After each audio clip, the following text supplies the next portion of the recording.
Friends, welcome to my YouTube channel. Friends, Delhi के अंदर businessman को छोड़ के बाकी सभी वर्गों को दिल्ली सरकार कुछ ना कुछ बेनिफिट देती है। जैसे कि आम पब्लिक के लिए बिजली फ्री हो गई, पानी फ्री हो गया। इसके अलावा बुज़ुर्गों को पेंशन, डीटीसी में महिलाओं के लिए फ्री यात्रा, गरीबों को राशन और जो हैंडीकैप्ड हैं उनको पेंशन। तो कहने का मतलब कि सभी वर्ग को कुछ ना कुछ देती है। यहाँ पे कुछ लोगों का क्वेश्चन ये हो सकता है कि भाई बिजली फ्री तो सभी के लिए है, चाहे व्यापारी हो, चाहे गरीब हो, कोई भी हो।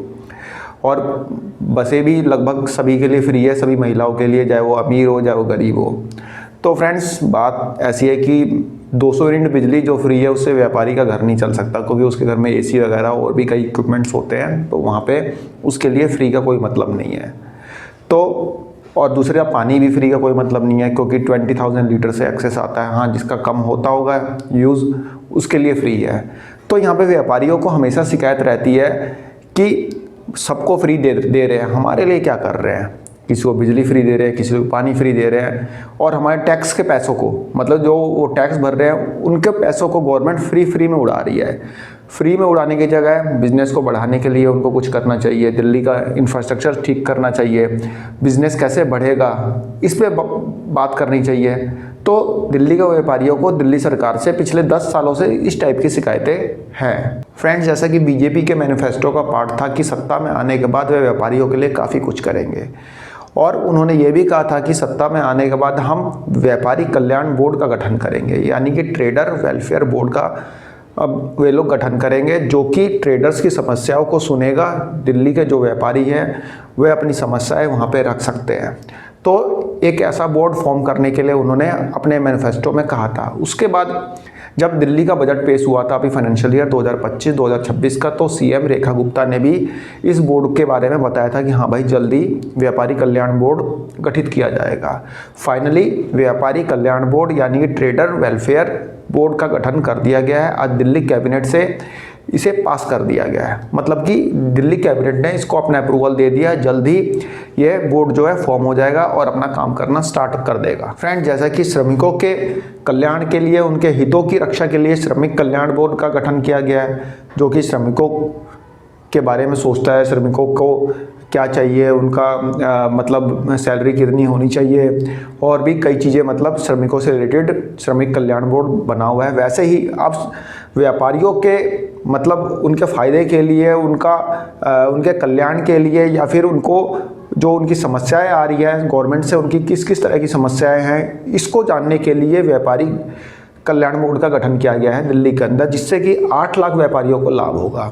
जैसा कि दिल्ली के सीएम रेखा गुप्ता ने आज बताया है कि 8 लाख व्यापारियों को इसका लाभ मिलेगा, और सरकार और मतलब व्यापारियों के बीच में एक डायरेक्ट कम्युनिकेशन रहेगा, किसी भी तरह का कोई कम्युनिकेशन गैप नहीं रहेगा। उन्होंने बताया है कि दिल्ली के सीएम ने बताया है कि इस बोर्ड में 15 सदस्य रहेंगे, और इस बोर्ड की अध्यक्षता करेंगे दिल्ली के उद्योग मंत्री वो क्या नाम है, सिरसा जी, मनजिंदर सिंह सिरसा। तो वे इस बोर्ड के अध्यक्ष रहेंगे, और इसके अलावा 15 लोग रहेंगे। 15 लोगों में से 9 लोग जो होंगे वे लोग होंगे बिजनेस बैकग्राउंड से, यानी कि व्यापारी ही होंगे। इसके अलावा जो 6 लोग होंगे वे लोग होंगे सरकारी कर्मचारी, सरकारी अधिकारी, जो कि कोई लेबर डिपार्टमेंट से होगा, कोई एमसीडी से होगा, कोई जीएसटी से होगा, और कोई अदर डिपार्टमेंट से होगा, जहाँ पे व्यापारियों का रोज का काम पड़ता है, जिस डिपार्टमेंट में मतलब कि काम पड़ता है उनका, तो उस डिपार्टमेंट से लोगों को वहाँ पे रखा गया है। 6 लोग रहेंगे, 9 लोग रहेंगे बिजनेस बैकग्राउंड से। यह बोर्ड छोटे व्यापारी से लेकर बड़े व्यापारी तक की समस्याओं का स्थायी समाधान ढूंढेगा और उन्हें स्थायी समाधान प्रदान करेगा। फ्रेंड्स, दिल्ली के सीएम रेखा गुप्ता ने इस बोर्ड के बारे में क्या क्या बताया, एक बार आप भी सुन लीजिए। धन्यवाद हमारे आदरणीय मंत्री सिरसा जी का, और ये उन्हीं के महकमे की बड़ी घोषणा है, जो हमने अपने बजट भाषण 2025-26 में भी कहा था और अपने इलेक्शन के मैनिफेस्टो में भी बोला था। मुझे खुशी है कि सरकार के मात्र 4 महीने के कार्यकाल में ही हम इसके गठन की फॉर्मेलिटीज़ को पूरा कर पाए, और ये है दिल्ली के व्यापारियों के लिए कल्याण बोर्ड, दिल्ली व्यापारी कल्याण board, Delhi traders welfare board. इसका इस कैबिनेट में हमने गठन को अप्रूवल दिया, और ये एक ऐसा बोर्ड जो कि एक वैधानिक निकाय होगा, सोसाइटी रजिस्ट्रेशन एक्ट 1860 के तहत पंजीकृत होगा और एक ऐसा राजनीतिक कदम जो सरकार की प्रतिबद्धता को भी दर्शाता है और दिल्ली के व्यापारी समुदाय की भलाई, उनकी आर्थिक सुरक्षा, उनकी स्थिरता को भी बढ़ावा देने वाला ये कदम है। और जिसके मुख्य उद्देश्य यदि मैं कहूँ कि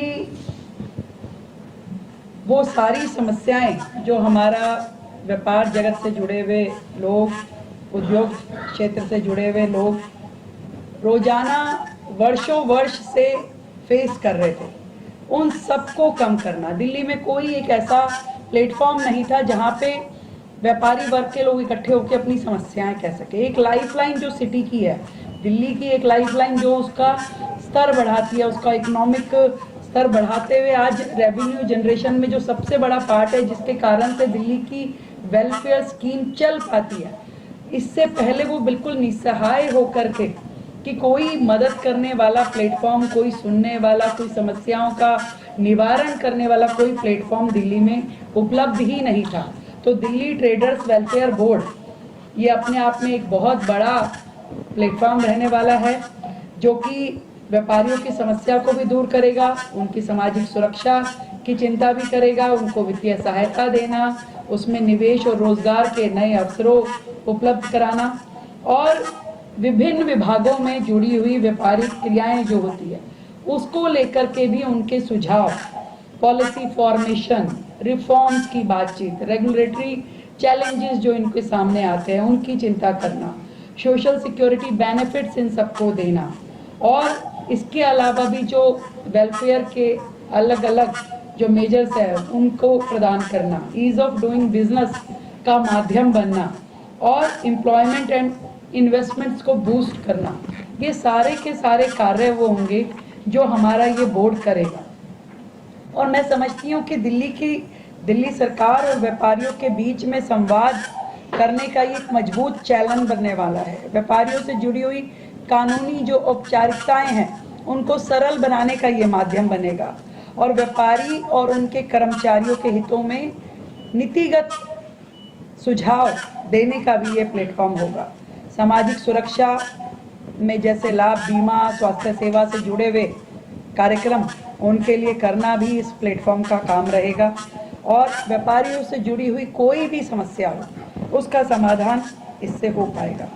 इस पूरी की पूरी वेलफेयर बोर्ड को फंडिंग के लिए हमने 10 करोड़ रुपए अपने बजट में ऑलरेडी सेंक्शन किया था, जो कि ग्रांट इन एड के रूप में 10 करोड़ रुपए ट्रेडर्स वेलफेयर फंड के नाते से इनको दिए जाएंगे और ये सारा फंड वेलफेयर स्कीम्स में, स्किल डेवलपमेंट में, मेंटरशिप प्रोग्राम्स में, इन सब पे लगाया जाएगा।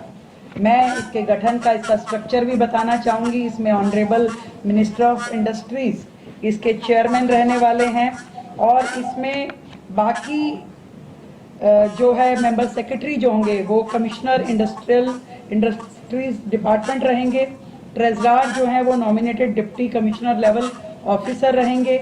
अदर मेंबर्स जो हैं उसमें official from MCD, official from labour department, trade and taxes, कुल मिलाकर के 15 सदस्यीय समिति होगी, जिसमें चेयरमैन, वाइस चेयरमैन के अलावा टोटल 9 लोग जो होंगे जो व्यापार के जगत से जुड़े हुए वो एक्टिविस्ट होंगे जो व्यापारियों की समस्याओं के लिए लगातार कार्यरत रहते हैं और उसके अलावा 6 लोग जो हैं वो सरकार में अधिकारी और मंत्री जी स्वयं होंगे। तो 15 सदस्यीय ये बोर्ड रहेगा। इसकी वर्किंग उस प्रकार से शुरू होगी और किसी भी प्राकृतिक आपदा, आग, बाढ़, महामारी, इन सब में नुकसान होने की स्थिति में क्या मुआवजा होना चाहिए, क्या उनको मदद की जानी चाहिए, वो सब भी निर्णय ये बोर्ड ले पाएगा। कारोबारियों से के क्षेत्र से जुड़े हुए अनुभवी लोग जो हैं उनकी सलाह, उनका सहयोग भी इस बोर्ड के माध्यम से सरकार को मिल पाएगा। नेटवर्किंग इवेंट्स के भी आयोजन हो पाएंगे इसमें और व्यापारिक सलाह, कानूनी सलाह इत्यादि भी इस बोर्ड के माध्यम से व्यापारियों को मदद मिल पाएगी। इसके अलावा राष्ट्रीय और अंतर्राष्ट्रीय जितने व्यापार मेले होते हैं उनमें भी सहभागिता इस बोर्ड के माध्यम से होना तय हो पाएगा। ये सारी चीज़ें मुझे लगता है कि दिल्ली में जो करदाता है, जितने पंजीकृत हमारे पास ट्रेडर्स है, लगभग 8 लाख की संख्या है जो ट्रेड एंड टैक्सेस विभाग के पास रजिस्टर्ड ट्रेडर्स की है। इन 8 लाख व्यापारियों को सीधा सीधा सरकार अपने लूप में लेकर के उनके वेलफेयर की चिंता अब इस बोर्ड के माध्यम से करेगी, जिसमें कि चाहे वो प्रोप्राइटरशिप हो, पार्टनरशिप हो, प्राइवेट लिमिटेड कंपनी हो, LLP हो, जो भी हमारी जितनी व्यापारी संगठन जो इसमें जुड़े हुए हैं और व्यापारी संस्थान इसमें जुड़े हुए हैं, GST में जो पंजीकृत है, उन सब को इसमें हम पंजीकृत करेंगे। और ट्रेडर्स वेलफेयर बोर्ड जो है उद्योग विभाग के हमारे सहयोग से इस योजना को लागू करेगा। बोर्ड का रजिस्ट्रेशन और संचालन के लिए एक IT पोर्टल भी बनाया जाएगा। मैं ये समझती हूँ कि बहुत ही दिल्ली के व्यापारियों के लिए जो संदेश मैं देना चाहती हूँ कि आप लोग अकेले नहीं हैं, सरकार अब आपके साथ है। आपकी सुरक्षा, आपका कल्याण, आपके व्यापार की समृद्धि के लिए सरकार आपके साथ खड़ी है। और ये बोर्ड सिर्फ एक संस्था नहीं है, बल्कि सरकार का भरोसा है व्यापारियों के ऊपर। ये दिखाता है कि हम कारोबार एक बोझ नहीं है, बल्कि राष्ट्र निर्माण में भागीदारी आप लोग इस व्यापार के माध्यम से कर रहे हैं। आज शहर आप लोगों के सहयोग से चल पा रहा है। हमारी सरकार का संकल्प है कि दिल्ली को व्यापार के लिए सबसे भरोसेमंद, सरल और सुरक्षित शहर बनाएं। आप सभी का सहयोग और सुझाव हमें इस प्लेटफॉर्म के माध्यम से मिलते रहेंगे और इस परिवर्तन की असली ताकत जो है ये बोर्ड बनने वाला है। मैं दिल्ली के सभी व्यापारियों को ढेर सारी बधाई देती हूँ, शुभकामनाएं देती हूँ।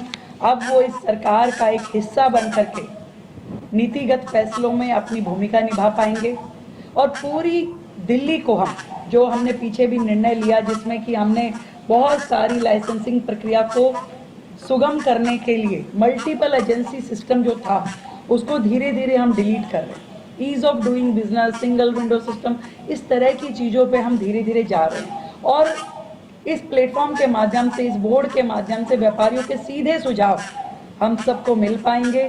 सरकार उस दिशा में काम कर पाएगी। दिल्ली जो है वो व्यापार करने के लिए एक फ्रेंडली सिटी होनी चाहिए। उनको वहाँ पे काम करते हुए आनंद आना चाहिए। मैं देखती हूँ कि अब जितने भी रोज़गार और जितने संस्थान हैं वो दिल्ली NCR की तरफ दौड़ते हैं। तो दिल्ली सरकार पूरी तरीके से उन्हें अपना सहयोग देते हुए, उनकी बातचीत को सुनते हुए अपने सभी निर्णय लेगी। चलिए, थैंक यू सो मच।